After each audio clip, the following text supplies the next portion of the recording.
Hello, and welcome to today's International Football News Bulletin. We're here to bring you the latest and most accurate updates from the world's top football pitches. From thrilling matches and stunning goals to buzzing transfer news and fresh developments from major tournaments.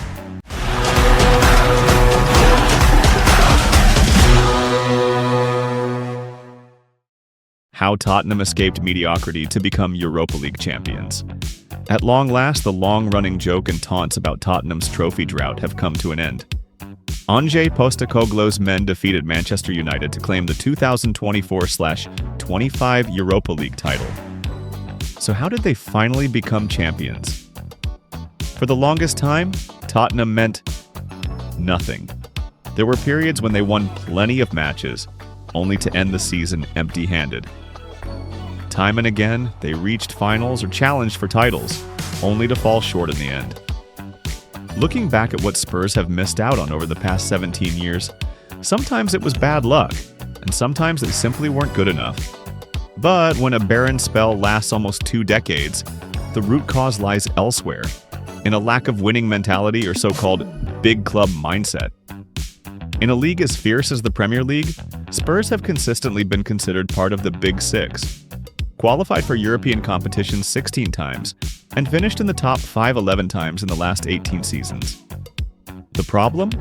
They seemed content with just being there, never truly chasing something greater. In his autobiography, former Tottenham captain Hugo Lloris recalled his shock upon receiving a luxury watch from chairman Daniel Levy just 4 days before the 2018/19 Champions League final. It was an expensive commemorative gift, engraved with each player's name, alongside the phrase, Champions League finalist 2019. Why just finalist and not winner? Beyond a lack of tact, it revealed a deeper inferiority complex, treating reaching the final as a grand achievement. Lloris saw it as a sign of looming failure and never wore the watch again. Having won the World Cup with France in 2018, Lloris was even more disheartened by the post-match party at the hotel in Madrid after losing to Liverpool. No one seemed especially upset. There were no vows to come back stronger. In that moment, he wondered, did Tottenham truly want to win? Daniel Levy has boundless love for Tottenham and dreams of seeing his lifelong club lift trophies. But as a businessman, he favors stability over taking risks that go beyond safe boundaries. That explains the sacking of Jose Mourinho just before the 2021 League Cup final. Levy knew the Portuguese coach was a specialist in winning finals and might have ended the club's trophy drought. Yet he opted for Ryan Mason, thinking he'd be better suited to secure a top 4 Premier League finish. Ange Postecoglou also struggled with the small club mentality entrenched at Tottenham, where people often settled for hollow joys. Late last season, several club staff jokingly suggested that Spurs should throw the game against Manchester City to stop their North London rivals Arsenal from winning the title. Postecoglou was furious when someone proposed fielding youngsters for that match, or when fans celebrated after conceding a goal. Despite making his name outside Europe, in footballing backwaters like Australia, Japan, and Scotland, Postecoglou was used to lifting trophies, with 21 titles before joining Spurs. And so he began instilling a mindset of fighting to win silverware. By January, with Tottenham drifting down the Premier League table, Postecoglou made the Europa League his primary target. Many at the club disliked the idea, stuck in old ways of thinking. Still, the Australian-Greek coach persisted, convincing his players to believe in the path toward glory. At the training ground, he decorated walls with black and white photos of Tottenham teams that once lifted trophies, from the league-winning sides of 1951 and 1961 to the squads that claimed 8 FA Cups. His message was clear: earn your place on this wall. In the second half of the season, he carefully preserved his key players for the Europa League. For example, after a hamstring injury, Mickey van de Ven started just 9 matches in 2025, 7 of which came in Europe. In the final at San Mamés in Bilbao against United, it was Van de Ven who cleared the ball off the line to preserve the 1-0 lead. Tactically, Postecoglou abandoned his aesthetically pleasing, attacking Angeball style. Instead, Spurs embraced pragmatism and results over beauty.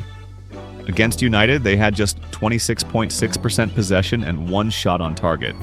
The match-winning goal by Brennan Johnson in the 42nd minute. Postecoglou succeeded in uniting the squad under a shared belief: the pursuit of a trophy. They followed his plans, however unglamorous, to the letter.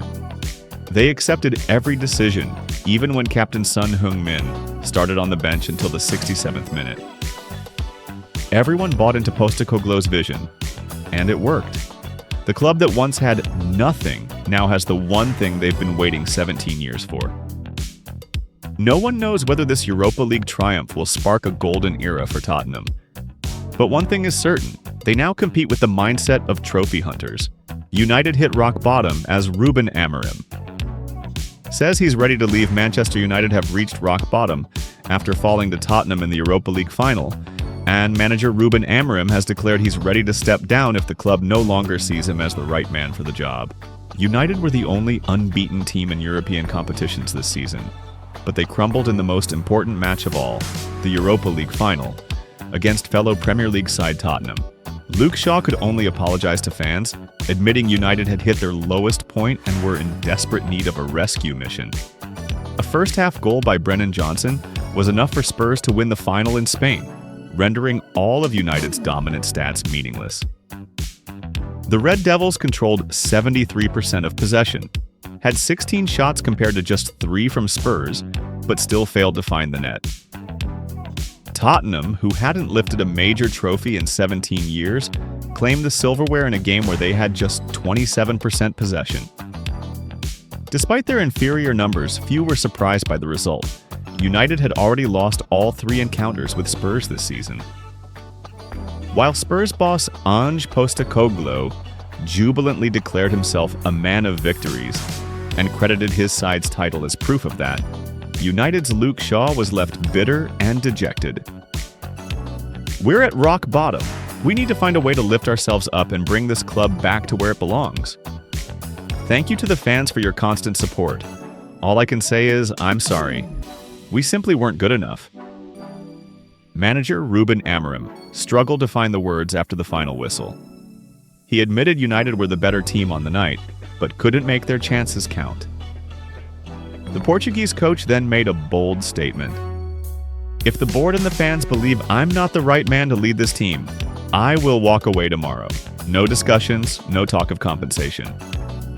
But I will not quit again," he added, referencing his earlier attempt to resign in January. "I still believe in my work. As you've seen, I won't change how I do things."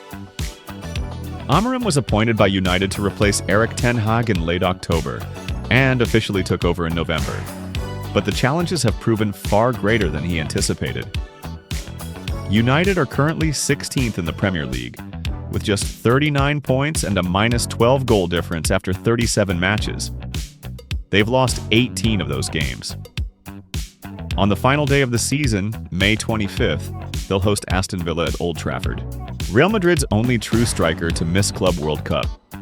Real Madrid's injury crisis, which has plagued them throughout the season, continues to worsen ahead of the upcoming FIFA Club World Cup, with another key player ruled out.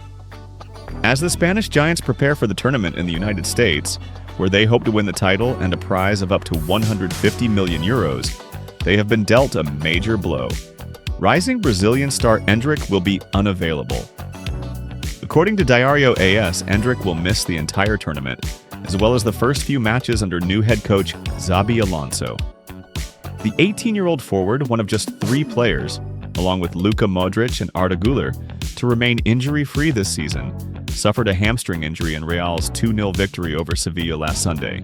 Initial assessments suggest Endrick will be sidelined for around 2 months, meaning he won't return until mid-July, just in time for the team's preseason preparations following a 2-week summer break.